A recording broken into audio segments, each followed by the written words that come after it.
Just hanging out in Jeanne Beker's living room in Toronto, and everywhere you look, remarkable pictures. Beyonce, Karl Lagerfeld, Stevie Wonder, and here's Jeanne herself. Let's just talk quickly. I mean, that is a spectacular photo. I know that. Oh, Beyonce, what a doll. She's a dream. I was editing a magazine called FQ, Fashion Quarterly, a big glossy for 6 years, and we got Beyonce for the cover. So we went to New York to shoot her, and of course I had to get my photo snapped with her, but you she's guys lovely. Could not look better. Anyway, there's so much to talk about. Let's take a quick look back at what has been and continues to be a remarkable career.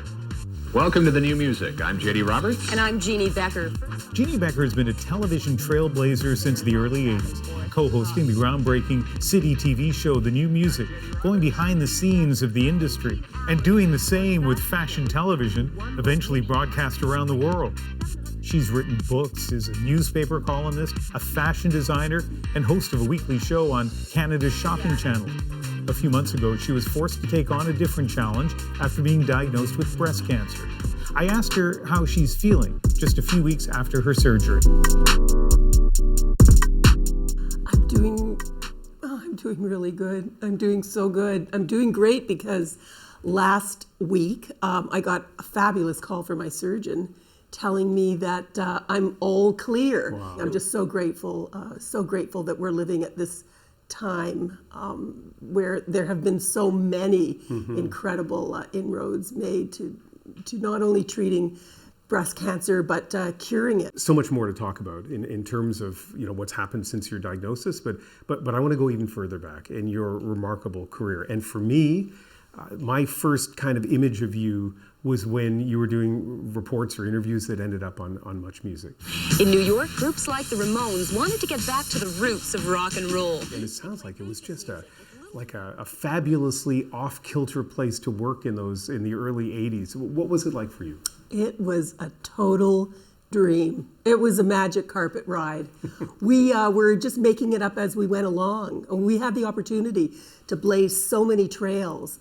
There was a brilliant genius of a producer by the name of John Martin, who has since passed, who really masterminded it all and came up with the idea for the New Music. What about your social life? Go to any of those wild and crazy parties we hear so much about?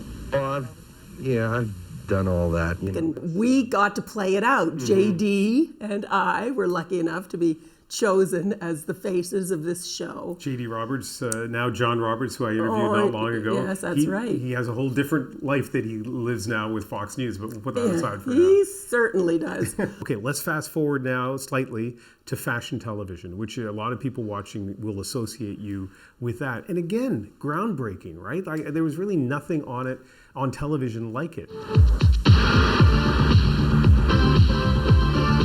And I was looking for the next big thing, and I heard that they were going to do this fashion video show. When I caught wind of this, I thought, I've paid my dues at this place long enough, and I just petitioned for the job, lobbied for it really, and kicked and screamed a little bit because they didn't really want me to do it. But they finally succumbed and said, okay, you can do it. And it all worked out really well. And we turned it into something that was much more than just a fashion video show, because I said, let's do with the designers what we did with the rock stars. Let's find out who these names are behind the labels. Let's go into the studios with them. Let's go backstage with them. Let's go on the road with them. And fashion television was born. Let's get back to your cancer journey and the diagnosis earlier this year. What was that time like for you?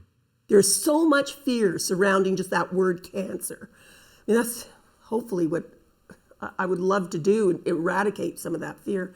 I thought, no, I'm going to leave fear on the table, and I am going to not look at this as some kind of, test, the universe is testing me, but I'm going to look at it as an opportunity to prove to myself that I'm everything I ever thought I was, and everything I ever said I was, that I was fearless, and I was tenacious, and I was tough, and I wasn't a wimp, and I guess, part of it is my DNA, because my parents were Holocaust survivors, and they brought me up to be pretty fearless and pretty tenacious.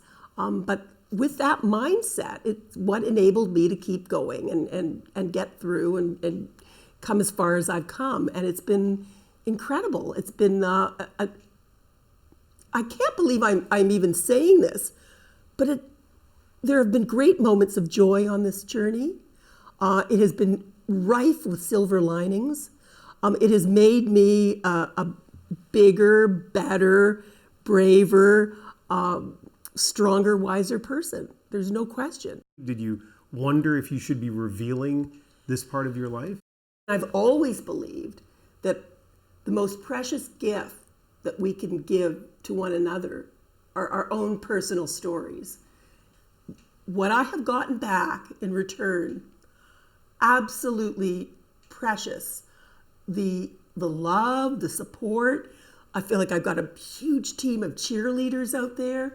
And whether people were writing to me about their own personal stories, direct messaging me on social media, or whether they were just even dropping a comment or even just a little emoji, I read, have savored each and every comment. I can't respond to all of them, of course, but they all buoy me to such a degree. It's been the most, now I'm going to get emotional, because it has been just the greatest gift of all. So obviously the most important thing is your health, but beyond that, in terms of the public message you're sending out, if that works out the way you hope it works out, the campaign that you've put yourself on in terms of a public message, what do you hope the impact will be? I just want to eradicate some of the fear surrounding cancer. And I really think I'd love to be able to normalize the conversation surrounding cancer a little bit. I mean, ultimately, I think those are my two goals. But it is a thing to fear, isn't it?